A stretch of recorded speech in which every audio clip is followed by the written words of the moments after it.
The release of that brutal video of police officers attacking a black motorist was released on Friday night. 29-year-old Tyre Nichols died 3 days later, as we said, in hospital. The beating took place early this month in Memphis, Tennessee. The officers involved have all been charged with second-degree murder, assault and kidnapping, among other charges, while 2 first responders have been put on leave as the investigation continues.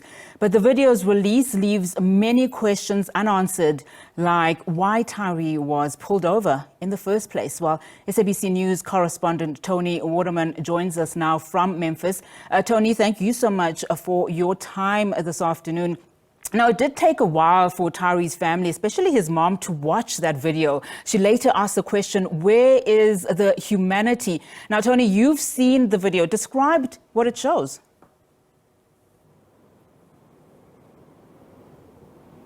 Well, it is every bit as harrowing as it was described. This was released as 4 separate clips. They run about an hour long, and it's a compilation of different angles. But what they all show is this brutal, violent attack against Tyre Nichols. In the very first clip, you can see a police officer approaching his vehicle. Other police officers are already on the scene, and they are shouting at him to get out of the car. They yank him out of the driver's seat. They force him to the ground, and they are shouting at him the entire time. And I think what is particularly chilling about this part of the video is the increased anger that you hear from the police officers while Mr. Nichols remains absolutely calm. He's saying, "I didn't do anything. You guys are doing a lot right now."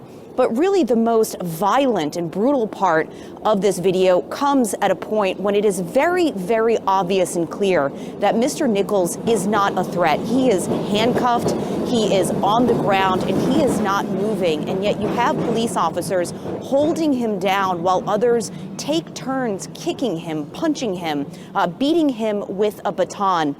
And then he is left unconscious by himself, and it takes more than 10 minutes before an emergency responder starts to administer first aid. This is a very emotional, very appalling, gruesome video to watch, and it's something that is now out in the public for everyone to see.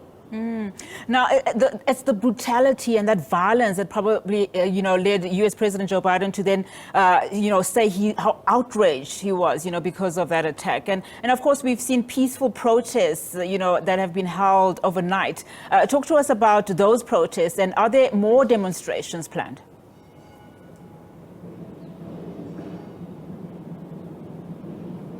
You're right. We heard from the president almost immediately after this video was released, saying that he had watched it, that he found it deeply disturbing, and that he saw that this was just another example of the trauma and the fear that people in the black and brown communities in America are facing and feeling on every single day of their lives. We did have a number of protests that took place across the United States, most of them in major U.S. cities like New York, D.C., Philadelphia. And of course, we had protesting here in Memphis. There was a group of individuals that temporarily shut down parts of I-55, which is a main thoroughfare, a main highway here in Memphis. They did this very peacefully, but it did back up traffic on that highway. And this was their way of trying to express their anger and frustration.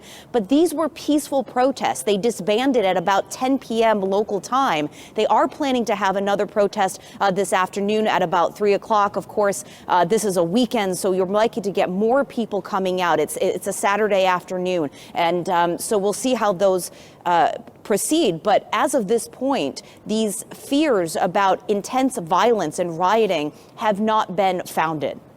Now, of course, we've seen so many of these videos play out. Now, of course, we need to talk about that race element, don't we? I mean, is this a turning point when it comes to the way in which police officers in the U.S. operate? I mean, I saw during those protests a placard reading that this latest incident just still shows a racist system in which all of these police officers operate, black and white.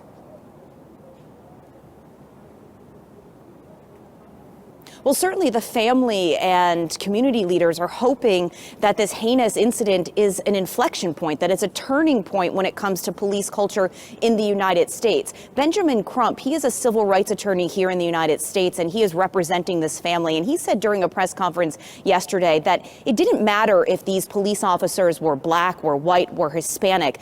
This is an issue about police culture. He said it was police culture that killed Tyre Nichols because it is in an environment, he says, within the police departments that empowers these individuals or makes them feel as if they can carry out these acts, that they can treat black and brown people in their communities in a particular way that they would not treat other races. And this is really the issue in America that needs to be fixed. What he and the family would like to see is a law introduced in Tyre's honor, which would mandate that police officers intervene when they are witnessing a crime taking place, even if that crime is being committed by their fellow officers. Something that was very disturbing in this video when you watch it is that besides those 5 police officers who were involved in the incident, you had other police officers who were on scene, you had deputy sheriffs that were on scene, and they were all standing on the sidelines when they saw this taking place. They didn't intervene and say, listen guys, things are getting out of hand, let's pull back. They stood on the sidelines, and even after those 5 cops